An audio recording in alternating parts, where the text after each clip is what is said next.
आंदोलन अब और तेज होता दिख रहा है। अपनी मांगों को लेकर आंदोलन कर रहे छात्र आज मुख्यमंत्री हेमंत सोरेन और राहुल गांधी का पुतला दहन करने की तैयारी में हैं। छात्रों का कहना है कि पूरे झारखंड में अलग अलग जगहों पर पुतला दहन कार्यक्रम आयोजित किया जाएगा। छात्रों का आरोप है कि सरकार उनकी मांगों पर गंभीरता नहीं दिखा रही, जिसके चलते अब उन्हें आंदोलन का रुख और कड़ा करना पड़ रहा है। हालांकि प्रदर्शन कर रहे छात्रों का कहना है कि मुख्यमंत्री हेमंत सोरेन उनके प्रिय हैं, लेकिन मांगे पूरी नहीं होने के कारण उन्हें ये फैसला लेना पड़ा है। छात्रों ने कहा, दिल पर पत्थर रखकर मुख्यमंत्री का पुतला दहन करेंगे। खास करके राहुल गांधी और मुख्यमंत्री हेमंत सोरेन दोनों का पुतला दहन है 24 जुलाई में। हम जितने भी स्टूडेंट हैं सर सब करना चाहते हैं, क्योंकि हमारी जो मांग है सर टीडीपीएल के द्वारा जितनी भी एग्जाम लिया गया है, जैसे CGL, CDPO, 14 JPSC, 11 to 13 JPSC, यदि रद्द नहीं किया जाएगा तो हमारे यहाँ मांग है सर आज पूरी पुतला 24 जुलाई में दहन किया जाएगा। हमने घोषणा कर चुकी है ऑलरेडी। आज माननीय मुख्यमंत्री जो हमारे प्रिय है, हम लोग सब बच्चे उनको प्यार करते हैं, लेकिन उनके हकदर्मी के कारण, उनकी कठोर निर्णय के कारण आज 24 जिले में उनका पुतला दहन करेंगे अपने दिल में पत्थर रख करके।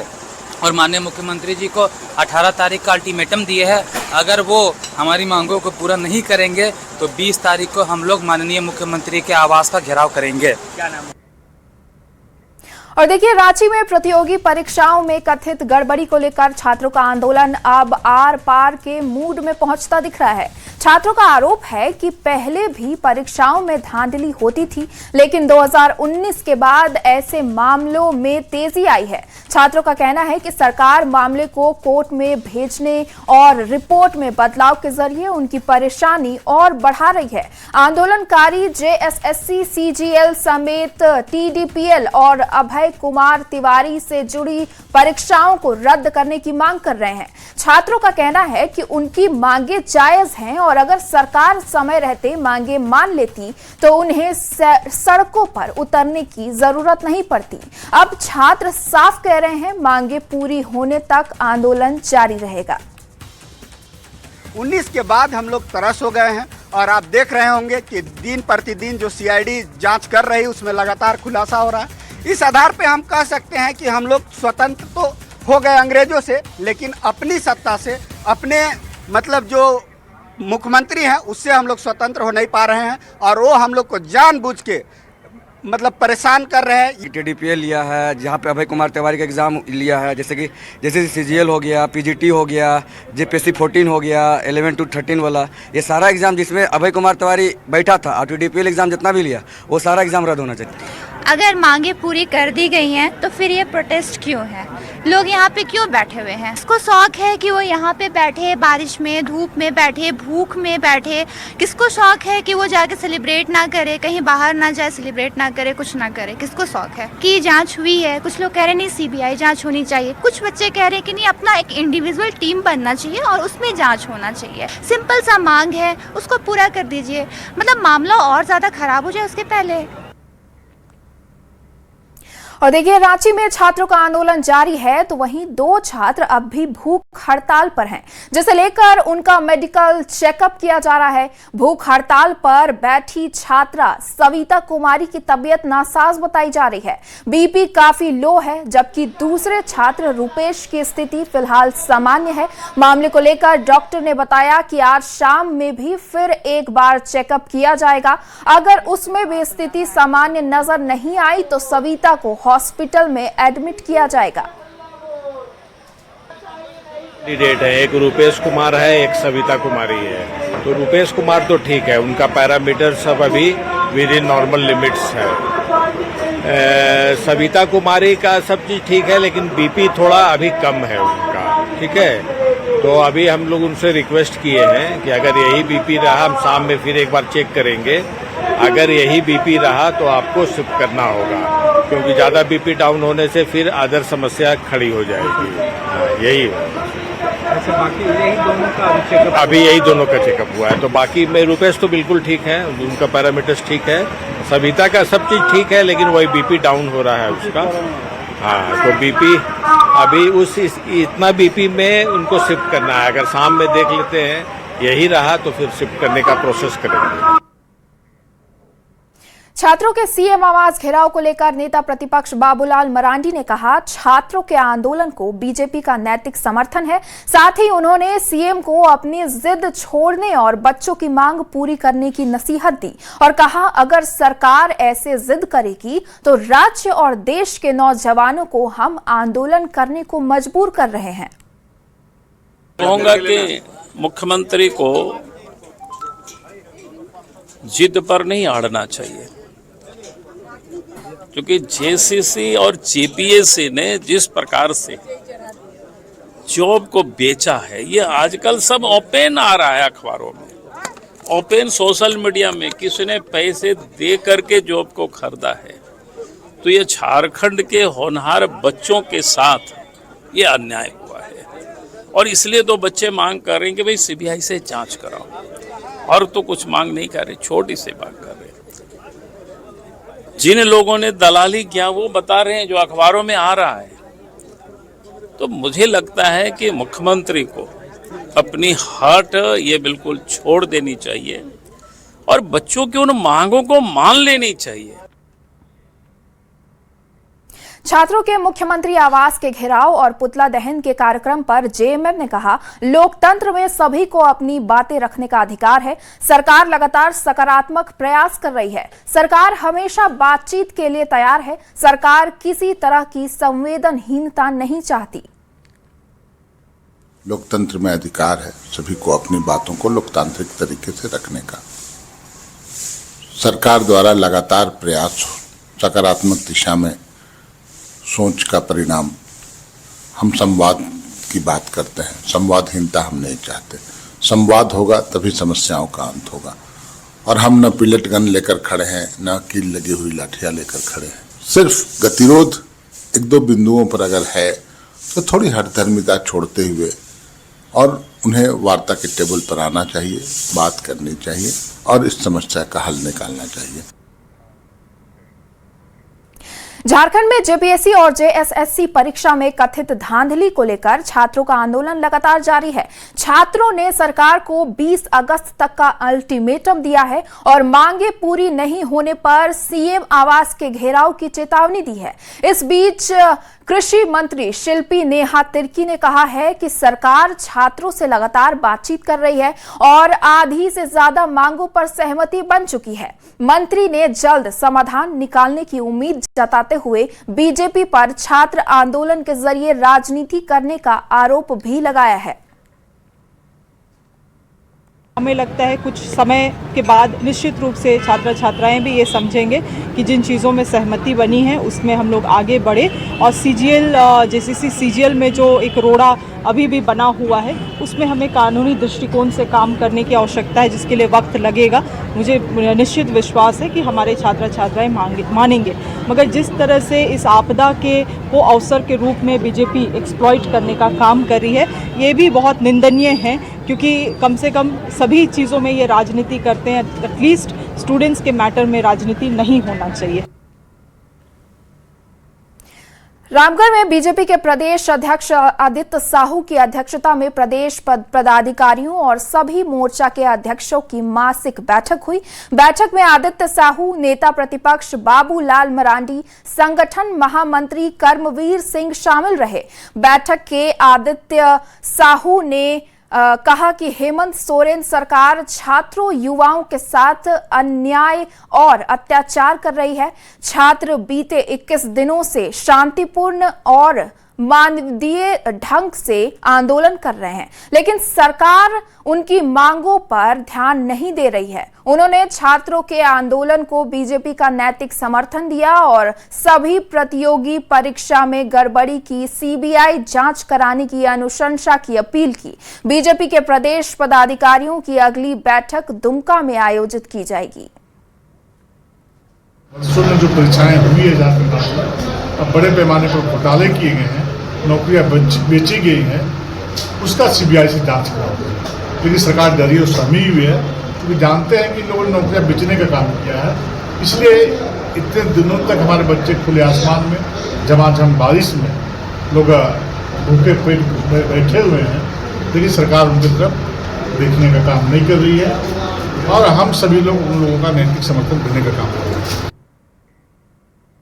रामगढ़ में बीजेपी प्रदेश पदाधिकारियों की बैठक के दौरान नेता प्रतिपक्ष बाबूलाल मरांडी ने झारखंड में छात्रों के मुद्दे को लेकर राज्य सरकार पर जमकर निशाना साधा। आरोप लगाया कि छात्रों के हक की नौकरियों में जेपीएससी और जेएसएससी में गड़बड़ी हुई है और इसके कई प्रमाण सामने आ चुके हैं। छात्र आंदोलन को बीजेपी का नैतिक समर्थन है। झारखंड में छात्रों के साथ जो अन्याय हुआ है, एक प्रकार से उन लोगों के जो हक का जो जॉब था उसको जेसीसी ने और जेपीएससी ने पैसे पर बेच दिया और इसका आज तो प्रमाण अनेकों प्रमाण अखबारों में भी छप रहा है, सोशल मीडिया में भी आ रहा है। तो इसलिए बच्चों का एक ही मांग है कि भाई आप पूरे मामलों की जांच अब सीबीआई से कराइए। और अब देखिए, रांची में अपनी मांगों को लेकर डटे छात्रों का आंदोलन 23वें दिन भी जारी है। छात्र अपनी मांगों को लेकर प्रदर्शन कर रहे हैं, तो वहीं 20 अगस्त को छात्र मुख्यमंत्री आवास घेराव का भी आह्वान कर रहे हैं। हालांकि कुछ ऐसे भी छात्र हैं जो सरकार से वार्ता की बात कह रहे हैं। हालांकि छात्रों के मन में क्या है और वो क्या चाहते हैं, ये जानने की कोशिश की न्यूज़ 18 संवाददाता ओम प्रकाश ने। जेपीएससी और जेएसएससी परीक्षाओं में हुई धांधली को लेकर छात्रों का आंदोलन जयपाल सिंह मुंडा स्टेडियम में जारी है। इस वक्त हम मौजूद हैं जयपाल सिंह मुंडा स्टेडियम में अनशन स्थल पर, जहां बता दें कि एक बच्ची जो कि सरिता है उसकी तबीयत कुछ ज़्यादा खराब है। फिलहाल डॉक्टरों ने उसे एडमिट करने की सलाह दी है। अब देखना होगा कि डॉक्टर किस तरह से आगे मेडिकल चेकअप करते हैं और क्या कुछ चीज़ें जो हैं वो आने वाले दिनों में देखने को मिलती है। वहीं दूसरी तरफ अगर हम बात करें तो छात्रों का क्या व्यू है, ये भी हम जानने की कोशिश करेंगे कि इस आंदोलन को किस तरह से वो देखते हैं। खासतौर से हम जानने की कोशिश करेंगे कि आप लोग क्या सोचती हैं, आंदोलन में अब तक जो हुआ किस तरह से चल रहा है और क्या कुछ चीज़ें घटित हो रही हैं। अभी तो हम लोगों का आज 23वां दिन हो गया है इस आंदोलन का और हम लोग शांतिपूर्ण ढंग से इस आंदोलन को आगे लेके चल रहे हैं। लेकिन 10 अगस्त में जो हुआ उसके बाद से हम लोग मौन मार्च के बाद सरकार को बार बार हम लोग बोल रहे हैं कि आप हमारी बातों को मान लीजिए, सुन लीजिए, तो वे अभी तक कुछ बोल नहीं रहे। और आपने अभी थोड़ी देर पहले मेरे से पूछा कि यहाँ पे 2 तरह की बातें हो रही है, तो मैं आपको बता दूं हम लोगों की बातें इस तरह से चल रही कि अगर सरकार वार्ता करके मान जाती है 18 तारीख तक तो हम लोग सीएम आवास घेराव नहीं करेंगे, लेकिन अगर वो नहीं मानती है तो हम लोग उग्र होकर सीएम आवास का घेराव जरूर करेंगे। देखिए, सबसे पहली बात तो हम लोग जो मांग लेकर के इतना दिन से यहाँ पे बैठे हुए हैं, तो हमारा मकसद ही है कि हमारी मांग को माना जाए, सिस्टम में रिफॉर्म लाए। अब सरकार जिस तरह से सुनेगी, अगर सरकार वार्ता सुनना चाहती है तो ठीक है, हम लोग वार्ता करेंगे, लेकिन अगर सरकार नहीं सुनना चाहती है तो फिर हम लोग अपनी तरफ से भरपूर कोशिश करेंगे अपनी आवाज सरकार तक पहुँचाने की। तो अगर सरकार वार्ता के लिए तैयार हो जाती है और वार्ता में हमारी बातों को माना जाता है तो ठीक है, फिर वैसे ही हम लोग खुश हैं। लेकिन अगर सरकार नहीं मानती है तो फिर हम लोग सीएम आवास का घेराव करेंगे। कई असामाजिक तत्वों के लोग घुसे थे, क्या इस बार प्रोटेस्ट मार्च में इस तरह की चीजें होंगी? नहीं, इस तरह से तो नहीं ना। देखिए, विधानसभा के दौरान भी कोई ऐसा असामाजिक तत्व नहीं थे, छात्र ही थे। और जो 20 तारीख है, एक तरह समझिए कि हम लोग सीएम से बात करना चाह रहे, संवाद करना चाह रहे हैं। घेराव तो एक नाम दिया है, लेकिन एक्चुअली अगर हम लोग सीएम अभी अगर बात करेंगे तो अभी बात करके संवाद, क्योंकि एक ही लोकतंत्र में संवाद ही रास्ता है, संवाद से ही रास्ता निकल सकती है। अगर आज अगर सीएम साहब अगर हम लोग से संवाद करते हैं, इसका हल निकाला जा सकता है, जो हम लोग सीबीआई मांग कर रहे हैं, तो आंदोलन तुरंत हम लोग खत्म कर देंगे। छात्रों की मांग है एक तरफ, हालांकि छात्र ये भी कह रहे हैं कि अगर सरकार वार्ता करती है तो वो वार्ता को तैयार है, और नहीं तो उनका जो आंदोलन है वो उग्र रूप भी लेगा और 20 अगस्त को वो तस्वीर भी दिखाई देगी मुख्यमंत्री आवास घेराव के माध्यम से। कैमरामैन संजीव तिवारी के साथ ओम प्रकाश, न्यूज़ 18 रांची। खबर सिमडेगा से, जहां खनिज संशोधन विधेयक के विरोध में कोलेबिरा विधायक नमन विक्सल कोंगाड़ी ने केंद्र सरकार पर निशाना साधा है। प्रेस वार्ता में उन्होंने आरोप लगाया कि केंद्र की नीतियां आदिवासी हितों, पर्यावरण और प्राकृतिक संसाधनों के अधिकारों के लिए खतरा है। विधायक ने राज्यों और ग्राम सभाओं के अधिकार सुरक्षित रखने की मांग की है। साथ ही उन्होंने कहा कि खनन से जुड़े फैसलों में स्थानीय समुदायों के हितों की अनदेखी नहीं होनी चाहिए। इन मांगों को लेकर विधायक 18 अगस्त को कोले बीरा में धरने पर बैठेंगे।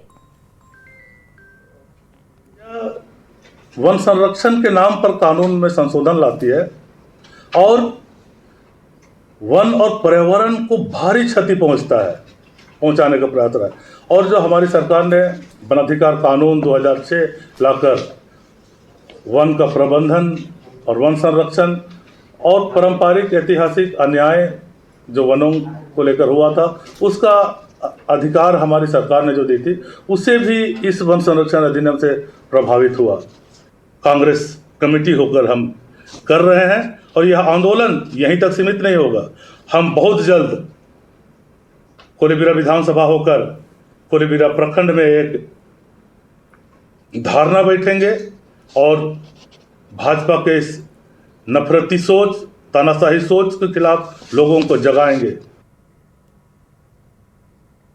केंद्र सरकार के MMDR अमेंडमेंट बिल को संसद के दोनों सदनों से मंजूरी मिलने के बाद जेएमएम ने इसके खिलाफ आर पार की लड़ाई का ऐलान किया है। केंद्रीय कमेटी के निर्देश पर बोकारो के जैना मोड़ में जिला जेएमएम कार्य समिति की बैठक हुई। बैठक में पेयजल एवं स्वच्छता मंत्री योगेंद्र प्रसाद और चंदन कियारी, विधायक उमाकांत रजक समेत जिले के तमाम नेता मौजूद रहे।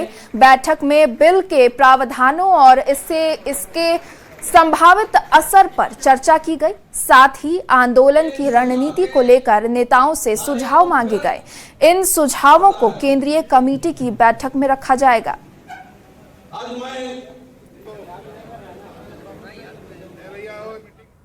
और अब खबर हजारीबाग से, जहां इचाक थाना क्षेत्र के बोगा गांव में शख्स की संदिग्ध मौत से हड़कंप मच गया।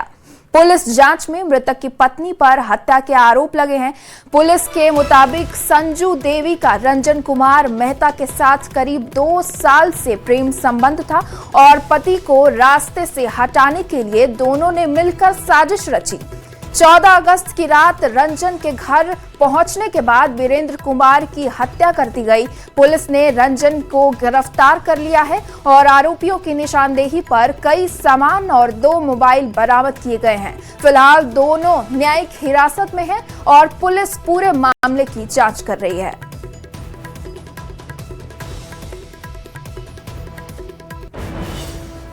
और इसी बीच बड़ी खबर आ रही है गुमला से बड़ी खबर हम आपको बता देते हैं। ट्रक की चपेट में आने से 3 युवक की मौत हो गई। बाइक से घूमकर घर लौट रहे थे तीनों युवक। ट्रक ने बाइक में पीछे से टक्कर मार दी। पोस्टमार्टम के लिए शव भेजा गया है सदर अस्पताल में। बसिया के कोनबीर तेतरा अंबा टोली की घटना ये बताई जा रही है। बड़ी खबर हम आपको गुमला से बता रहे हैं, जहां ट्रक की चपेट में आने से 3 युवक की मौत हो गई है। बाइक से घूमकर तीनों लौट रहे थे। तीनों दोस्त आए रहे पालकोट से घर घुरत रहे वापस। तो वापस जाए समय अचानक ट्रक आलक और ट्रक में धक्का लग गया तीनों बाइक में और 2 जनकर वही जगह स्पॉट डेथ हो गया। अच्छा, उकर में रहे मोर भतीजा दीपक कश्यप और टिंको सिंह रहे और किंडो। उकर में सैमसंग किंडो और दीपक कश्यप कर स्पॉट डेथ जगह में ही हो गया। लातेहार के चंदवा थाना क्षेत्र की 1.5 टंगवा घाटी में शनिवार शाम भीषण सड़क हादसे में 6 लोगों की मौत हो गई। कंटेनर और ऑटो की आमने सामने की टक्कर में ऑटो पूरी तरह कंटेनर के नीचे दब गया। हादसे में 6 लोगों की मौके पर ही मौत हो गई, जबकि कई लोग घायल हो गए। घटना के बाद प्रशासन ने 1.5 टंगवा घाटी में भारी वाहनों के प्रवेश पर रोक लगा दी है। दरअसल इस घाटी में लगातार हो रहे हादसों के बाद अब प्रशासन ने बड़ा कदम उठाया है। खबर जमशेदपुर से है, जहां नशे के अवैध कारोबार के खिलाफ गालूडीह पुलिस ने बड़ी कार्रवाई की। पुलिस ने ओडिशा से बाइक के जरिए गांजा लेकर जमशेदपुर पहुंच रहे 3 आरोपियों को गिरफ्तार किया है। आरोपियों के पास से करीब 11 किलो गांजा बरामद किया गया है। पुलिस का दावा है कि पूछताछ में संगठित तरीके से गांजा कारोबार किए जाने की जानकारी सामने आई है। अब पुलिस इस नेटवर्क से जुड़े दूसरे लोगों की भूमिका की भी जांच कर रही है। पलामू सांसद विष्णु दयाल राम के प्रयास से रेल परियोजना के क्षेत्र में एक नई उपलब्धि झारखंड को मिली है। बिहार के गयाजी शेरघाटी से पलामू के कजरी तक नई ब्रॉड गेज रेलवे लाइन के निर्माण का रास्ता साफ हो गया है। रेलवे बोर्ड ने करीब 108 किलोमीटर लंबी इस नई रेल परियोजना के डिटेल्ड एस्टीमेट को मंजूरी दे दी है। ये परियोजना पलामू और आसपास के इलाकों में रेल कनेक्टिविटी को मजबूत करने की दिशा में बड़ी उपलब्धि है। पूर्व मध्य रेलवे जोन के अंतर्गत बिहार के गयाजी के शेरघाटी से पलामू स्थित कजरी तक नई ब्रॉड गेज रेलवे लाइन का निर्माण किया जाएगा। करीब 108 किलोमीटर लंबी इस परियोजना की अनुमानित लागत 2,627 करोड़ रुपए है। रेलवे बोर्ड की ओर से मंजूरी के बाद साल 2028 तक इसके निर्माण का लक्ष्य है। पलामू सांसद विष्णु दयाल राम के प्रयास से झारखंड में एक और रेल परियोजना मिलने जा रही, खास करके उसका लाभ पलामू वासियों को मिलने जा रहा है। हम सीधा बात करेंगे विष्णु दयाल राम जी से। रेलवे की एक महत्वपूर्ण योजना है जिसकी मांग वर्ष 1967 से हो रही थी। उस वक्त स्वर्गीय विश्वनारायण सिंह राजनीति में थे और उन्होंने इस योजना की मांग की शुरुआत की। ये योजना ठंडे बस्ते में डाल दी गई थी। इस योजना से पलामू वासियों को अत्यधिक लाभ होगा। अब लोग डाल्टेनगंज से सीधे रेल लाइन के माध्यम से, रेल के माध्यम से गया जा सकेंगे और एक बार गया पहुंच गए तो वहां से कलकत्ता जाना या दिल्ली जाना या और मेट्रोपॉलिटन सिटीज में जाना उनके लिए आसान हो जाएगा। और जहां तक इस पर राशि का खर्च है वो 2627 करोड़ की स्वीकृति हुई है इस योजना के लिए। और ये योजना 100 किलोमीटर से ज़्यादा रेलवे लाइन की है। एक बार इस पर जो भूमि अधिग्रहण होना है, वो भूमि अधिग्रहण होने के बाद से पटरी बिछनी शुरू हो जाएगी। 2028 के अंत तक यह योजना धरातल पर आ जाए। श्री प्रधानमंत्री आदरणीय नरेंद्र मोदी जी को और देश के रेल मंत्री आदरणीय अश्विनी वैष्णव जी को तहे दिल से धन्यवाद देना चाहूँगा। जाहिर तौर पे इस रेल परियोजना से कहीं न कहीं बिहार और झारखंड की एक नई कनेक्टिविटी होगी रेल के क्षेत्र में और इस इलाके के लोगों को इसका बड़ा लाभ मिलने जा रहा है। नीलकमल, न्यूज़ 18 पलामू। खूंटी के प्रसिद्ध शिवालय आम्रेश्वर धाम अंगराबाड़ी में कावड़ यात्रा और आस्था के बीच सेवा का अनूठा संगम देखने को मिला। 551 महिला कावड़ यात्रियों के बीच वस्त्र वितरण कार्यक्रम आयोजित किया गया। कार्यक्रम में पूर्व मुख्यमंत्री अर्जुन मुंडा के साथ कई गणमान्य मौजूद रहे। अतिथियों ने महिला कावड़ यात्रियों के बीच वस्त्र वितरित किए। इस दौरान आदिवासी संस्कृति, आस्था और मातृ शक्ति का सुंदर संगम देखने को मिला। आम्रेश्वर धाम के अलावा तपीगसेरा प्राचीन शिव मंदिर, सोनपुर गढ़ नकटी देवी मंदिर और सुतियांबे मंदिर में भी बड़ी संख्या में महिलाओं के बीच वस्त्र वितरण किया गया। आपका बहुत बहुत आभार, धन्यवाद।